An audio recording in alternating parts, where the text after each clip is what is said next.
so many questions. There's so much to learn that I don't know. I don't have a direction, but God, I know you show me where to go. You help me to see the best I can be. Now there's no stopping me. I wanna go further, I wanna go faster. God, your wisdom is all that I'm after. I wanna dig deeper, can't wait any longer. God, I know that you're making me stronger. Further, faster. I wanna go further. I wanna go further, faster. I've got so many questions. There's so much to learn that I don't know. I don't have a direction, but God, I know you'll show me where to go. You help me to see the best I can be. Now there's no stopping me. I wanna go further, I wanna go faster. God, your wisdom is all that I'm after. I wanna dig deeper, can't wait any longer. God, I know that you're making me stronger.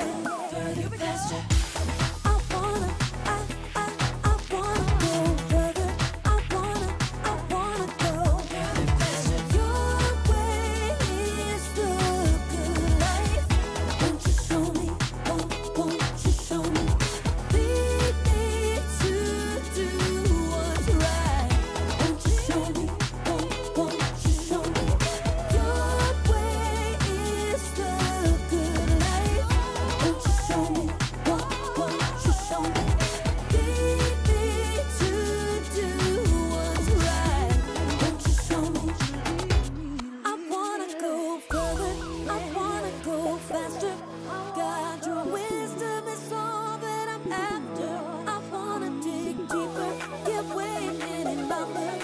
God, I know that you're making me stronger.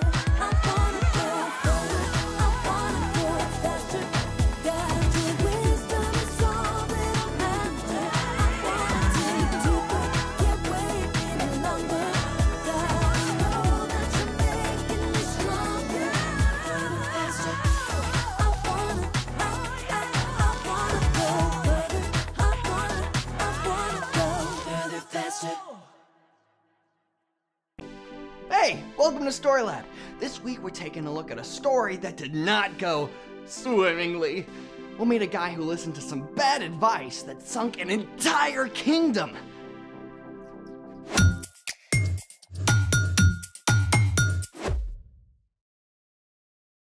Hey, I'm Carter. And I'm Zeke. All month, we're talking about ways that we can grow in wisdom, just like Jesus did. Is that a challenge? I guess so. Great, because I've got a snack challenge for you. Oh, thanks.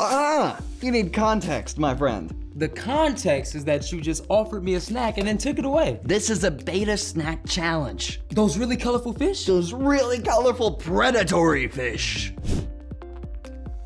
Okay, but betas don't eat chocolate. We are the betas, and these are brightly colored insects that we're about to eat. This whole thing seems fishy. We're gonna need these, Okay. this, and you get your own. Okay. We've got 20 seconds to capture as many insects as our fishy little mouths can grasp. Okay. But wait! The plot thickens. Hiding amongst the tasty chocolate prey are poisonous fruity insects. Grab one of these chewy fruit suckers and you're a goner. Okay, so let me get this straight. I'm trying to quickly snap up chocolate candies. Yep. While avoiding any chewy fruit-flavored candies? Spot on. Got it. Okay. We're gonna need to pour these out onto the plate. Okay. Yep. Just pull them all out. Okay. M&M's. We pour these all. Poisonous? Yeah, you mix them in. Watch out, they're poison. Can we get a timer? Oh, perfect. All right. Okay. 3, 2, 1, go, go. Spooks with me then, that one red? Okay, orange, brown. Yellow? Yep. There we go. 2 more. Yep. You're grabbing the pointers right there. Never mind. Okay. All right. That's it. That's how we go. Okay, let's count.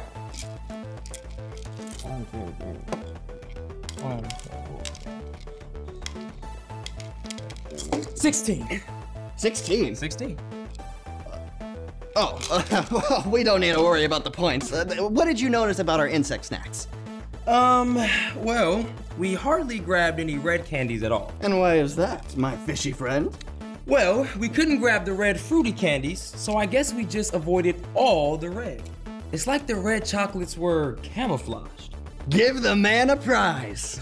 Camouflage is a tactic that sea creatures and other animals use to disguise their appearance and blend in with their surroundings to avoid predators. There are so many sea creatures that use camouflage, like pygmy seahorses hiding in coral.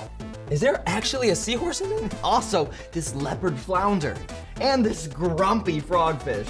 Truly amazing. Don't octopi use camouflage too? Get ready for it. Octopi, or cephalopods, have proteins called opsins on their skin. The opsins act as color receptors and allow the octopus to change colors to match their environment. You sure that's not some kind of crazy visual effect on the video? It's for real, honest. It's incredible how the octopi just start to look like whatever they're around, Which is great for an octopus. but not always good for people. Speaking of which, it's time for... The story before the story. Today, we turn to 2 Chronicles, one of the 12 books of history in the Old Testament, beginning with a man named Abraham. God had chosen a special family, the Israelites. Unlike every other nation, the Israelites had no king but God. But the Israelites really wanted a human king, so God gave them one. The first king, Saul, didn't follow God. But King David and later his son Solomon both ruled wisely. Until Until the end of Solomon's life, when he foolishly turned away from God and failed to pass on his wisdom to his son, Rehoboam. And that's where our story starts. Take it away. Hey everyone, I'm Brian. Now before we dive into Rehoboam's story, let's take a closer look at Solomon. When he was a young king, Solomon had asked God for wisdom rather than riches or fame, and God made Solomon one of the wisest men to live. In fact, many of Solomon's wise sayings are collected in the book of Proverbs. Here's one verse from chapter 13. Walk with wise people and become wise. A companion of foolish people suffers harm. Pretty clear, huh? But King Solomon did not teach this wisdom to his son Rehoboam, who became king after Solomon died. But hey, even a young, inexperienced king can learn wisdom by asking wise people for advice? Right? You'd think. But here's what actually happened. Solomon had made the Israelites work extremely hard, and they were exhausted.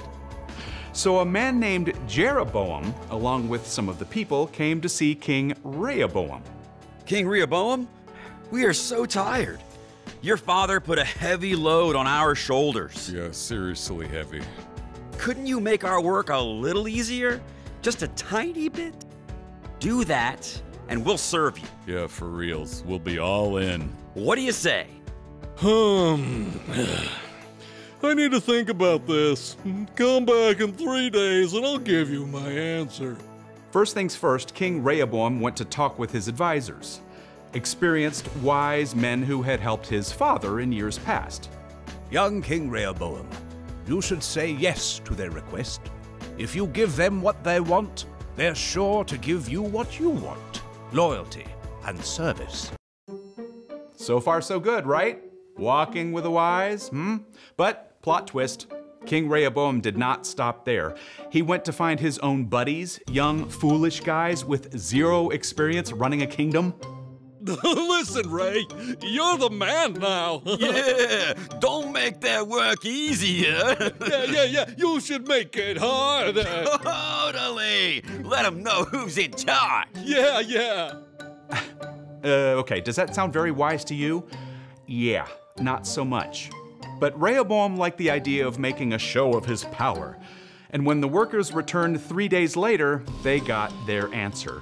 You think my dad, King Solomon, was tough? I got news for you. I'm even tougher.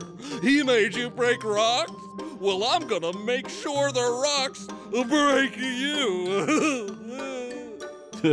This sure was not what Jeroboam and the Israelites wanted to hear. They had made a reasonable ask, but Rehoboam was choosing to make things worse for them.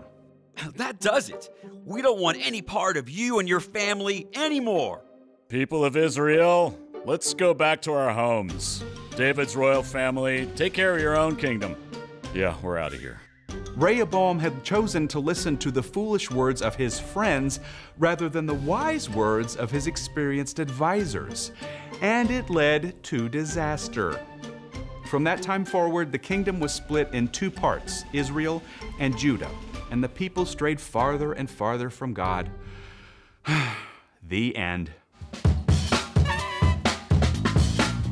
I think I speak for Carter when I say, whoa. Yeah, what he says. So much awful stuff that came from hanging out with unwise people. Maybe there can be some good, too, if we learn from Rehoboam's mess-ups. Oh, for sure. That's part of wisdom, learning from mistakes, whether they're yours or somebody else's. So, what's our part in the story? Well, God wants us to become more like Jesus in everything we do, including our choices. We can grow in wisdom by spending time with people who follow Jesus and make good choices. And wisdom is finding out what the right thing to do is and doing it. Sometimes that means not being too cool to ask your parents or some other wise grown-ups for advice and help. Yeah, and noticing which friends or classmates are choosing wisdom. Good idea. It's important to be friendly and kind to everyone, but you want to spend the most time with your wise friends. You know, I think I'm a little wiser just from hanging out here today with you, Brian. Hey, what about me? You too, Carter. I think you guys got it. See you next time. So, here's the thing. Hang out with wise people. That's why we like hanging out with all of you. Now, I think it's time to bring the Story Lab in for a landing. Thanks for joining us in the Story Lab. See you next time.